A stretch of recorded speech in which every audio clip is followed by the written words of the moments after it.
दोस्तों, अगर मैं आपसे एक सवाल पूछूं कि इंडिया में चलने वाली स्टैब्लिश्ड टैक्सी कंपनीज अपना कमीशन क्या जीरो कर सकती हैं?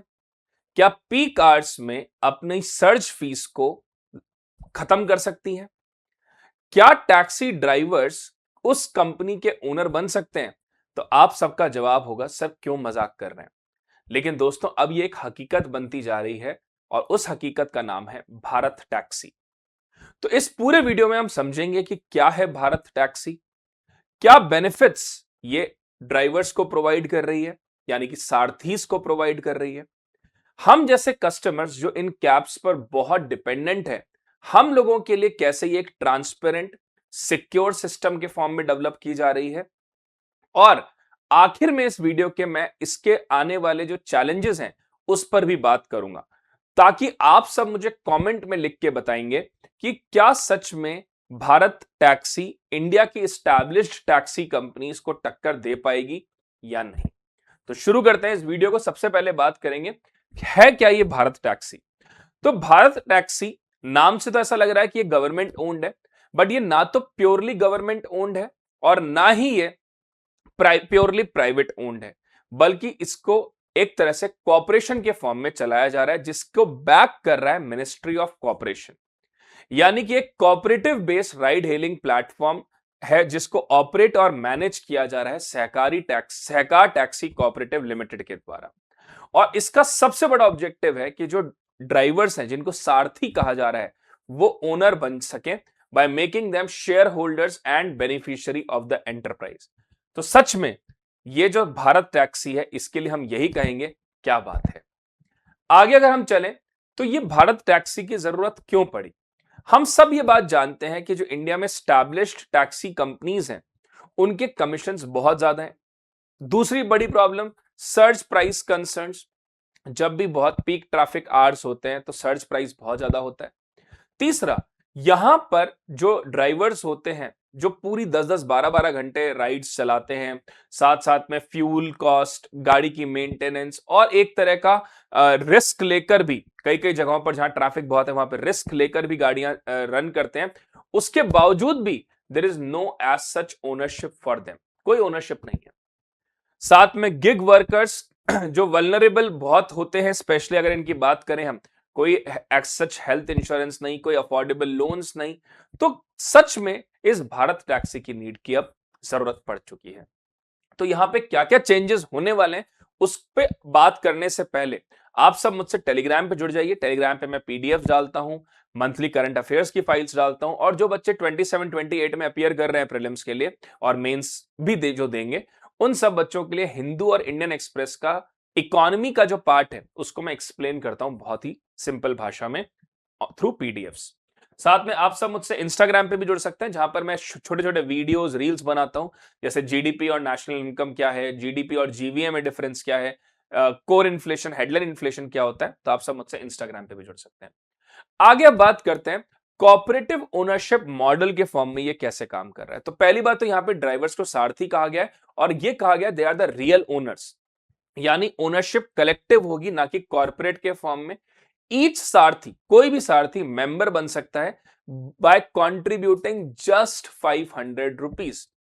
यहां पे इलेक्शंस होंगे हर 5 साल में, और 2 सारथीज जो हैं वो बोर्ड में एज अ रिप्रेजेंटेटिव भी होंगे, जो अपनी बात को रखेंगे। जो क्यूमुलेटिव सारथीज हैं, जिन जिन की जो जो डिमांड्स हैं उनको यहां पर रखेंगे, ताकि जो ड्राइवर्स हैं, जो सारथीज हैं, उनकी जो कॉमन प्रॉब्लम है, कॉमन समस्याएं हैं, उनको बोर्ड तक पहुंचाया जा सके। डिसीजंस जो है यहां पे डेमोक्रेटिकली लिए जाएंगे। तो ये एक बहुत ही बेहतरीन आइडिया है, और अगर ये प्रॉपरली एग्जीक्यूट हो जाता है तो सच में ये एक बहुत बड़ा चेंज लेकर आ सकता है। अगर बात करें प्रॉफिट डिस्ट्रीब्यूशन की, तो Bharat taxi 20% of total profit retain करेगी। रिमेनिंग प्रॉफिट जो है वो डिस्ट्रीब्यूट कर दिया जाएगा सारथीज को। फेयर इनकम डिस्ट्रीब्यूशन होगा। लॉन्ग टर्म सस्टेनेबल मॉडल पर ये काम चल रहा है। और यहां सबसे बड़ी बात जो है, वर्कर्स की डिग्निटी और उनके, यानी कि जो भी हमारे सारथीज हैं, ड्राइवर्स हैं, और उसके अलावा जो भी इसमें काम कर रहे हैं, उन सबकी डिग्निटी का बहुत ध्यान रखा जाएगा। इवन रिटेन्ड कैपिटल तक भी जो है वो सारथीज को कलेक्टिवली दी जाएगी। तो अगर बात करें तो ये सच में एक बहुत ही बड़ा ट्रांसफॉर्मेशन यहां पे किया जा रहा है।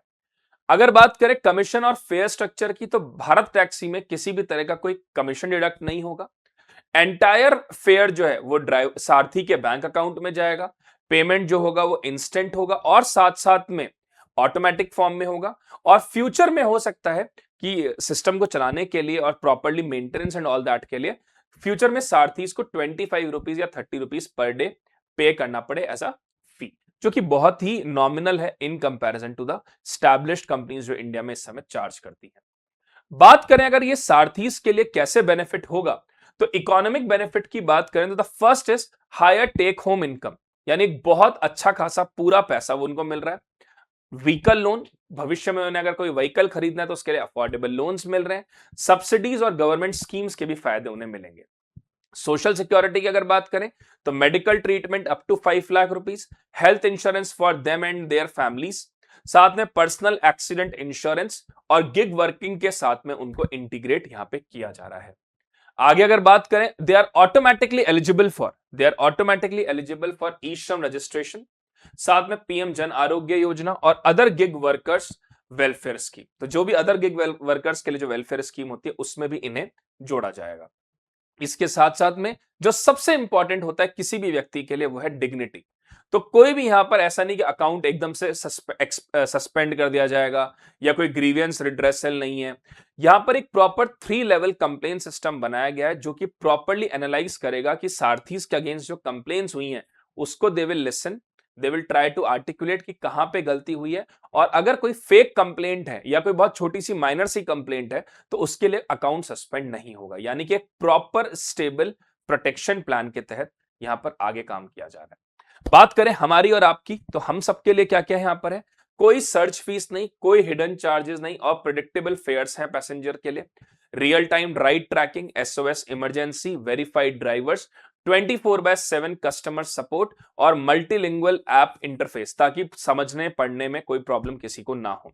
विमेन्स के लिए भी यहां पर एक बहुत प्रॉपर सेफ्टी मेजर लिए जा रहे हैं थ्रू सारथी दीदी इनिशिएटिव, या कि विमेन, यानी कि अगर कोई विमेन यहां पर कैब बुक करती हैं तो विमेन ओनली ड्राइवर्स यहां पर होंगे और वही विमेन्स ड्राइवर्स जो होंगे, सारथीज जो होंगे, वो पिक करेंगे विमेन्स को। That it focus on safety, dignity and employment for women as well.